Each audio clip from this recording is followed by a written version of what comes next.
Soweit ein bunt gemischtes Stimmungsbild zur Deutschen Bahn. Bei mir ist jetzt die Sprecherin der Deutschen Bahn, Anja Bröker. Schön, dass Sie da sind, Frau Bröker. Hallo. Sie waren ja selbst gerade ein bisschen überrascht, dass es doch auch positive Stimmen dort gegeben hat. Ich habe mich gefreut, ja. Ja, denn man muss schon sagen, das Feedback unterm Strich ist unglaublich negativ. Also wir haben so viele Berichte von Fans, auch von Mannschaften, die teilweise gesagt haben, okay, wir mussten mit dem Bus wieder zurückfahren nach Wolfsburg, weil abends kein Zug mehr gefahren ist. Leute, die die Spiele verpassen, die ihre Tickets nicht nutzen können. Wieso kriegen Sie das nicht auf die Kette, dass das rund läuft bei der EM?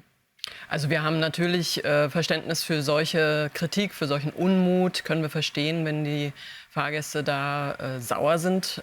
Wir geben unser Bestes. Wir haben uns vor der EM aufgestellt als Team. 150.000 DB-Kolleginnen und Kollegen machen da jeden Tag einen harten Job, damit die Züge fahren. Wir haben mehr Züge auf die Schienen gegeben.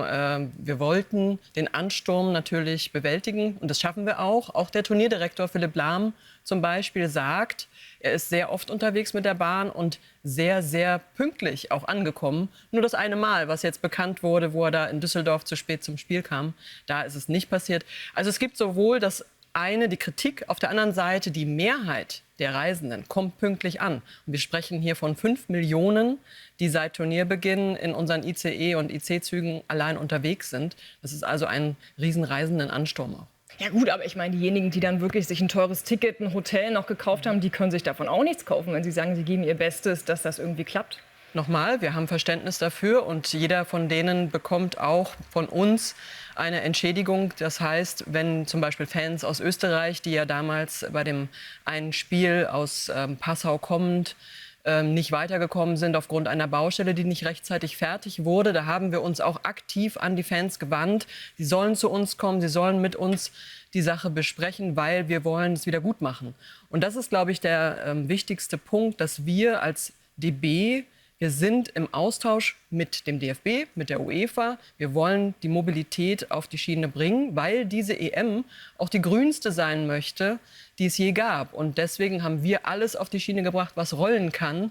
Und das ist ja auch kein Geheimnis in Deutschland, dass die Infrastruktur da ein wenig in die Jahre gekommen ist, zu alt, zu störanfällig ist. Und deswegen kommt es zu Störungen. Ja, das läuft nicht rund. Das geben wir auch auf jeden Fall offen zu.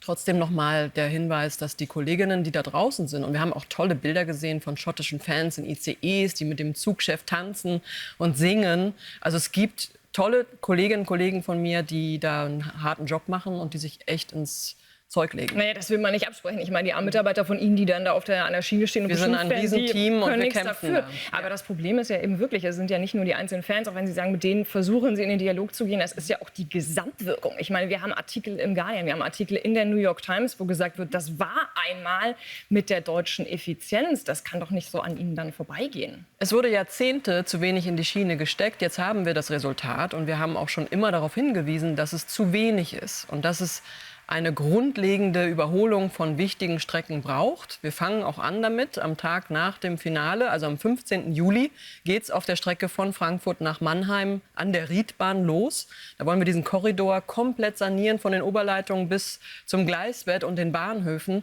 Das heißt, diese grundlegende Sanierung, was übrigens die Österreicher vor 20 Jahren auch so gemacht haben, das ist der Weg, den wir jetzt gehen wollen. Und da haben wir auch den Rückenwind aus der Politik. Die Bundesregierung steht dazu, steht auch zu den klimapolitischen Zielen, dass die Schiene gestärkt werden muss. Und deswegen dann nutzt es nichts, drum herum zu reden. Wir müssen in die Schiene investieren.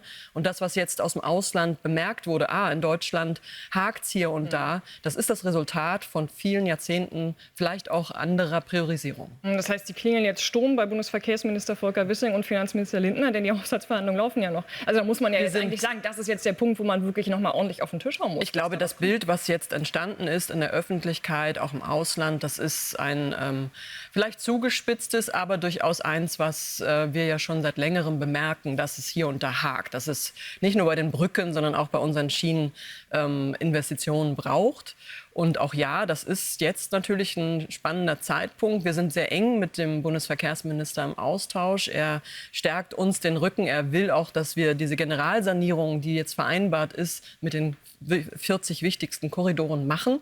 Und der erste Korridor ist der zwischen Frankfurt und Mannheim. Und da sind wir dann Ende des Jahres durch. Und dann haben wir viele Jahre erstmal keine Baustellen. Also so ein bisschen mehr Culpa höre ich da raus. Trotzdem Geduld, Geduld. Sie versuchen es irgendwie abzuarbeiten. Und gibt es jetzt heute den nächsten Bericht, dass einige Verbindungen, Fernverbindungen, vor allem im Osten Deutschlands, auch gestrichen werden sollen oder teilweise gekürzt werden sollen, weil es sich einfach nicht mehr rentiert. Sie schließen wohl auch Fahrpreiserhöhungen nicht aus. Das passt ja nicht zusammen. Also das Angebot stimmt nicht und dann die Preise sollen auch noch hochgehen?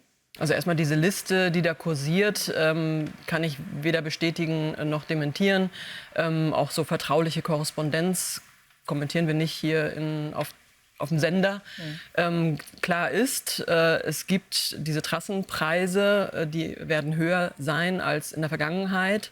Die Trassenpreisförderung fällt aus, auch seit dem Urteil in Karlsruhe muss da gespart werden. Jetzt sind der Güterverkehr und der Fernverkehr betroffen. Der Regionalverkehr wurde aus politischen Gründen ausgenommen von solchen krassen Preiserhöhungen. Und beim Fernverkehr wird es sicher abzuwägen sein, wo ist die Auslastung hoch, wo fahren viele Menschen und wo muss man andere Entscheidungen treffen. Aber nochmal zu diesen konkreten Dingen möchte ich mich nicht äußern.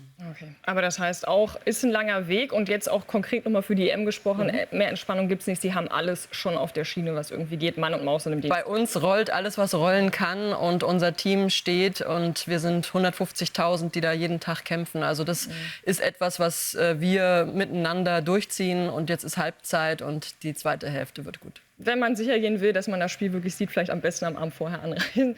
Danke Ihnen, Frau Brücker, für das Gespräch. Danke.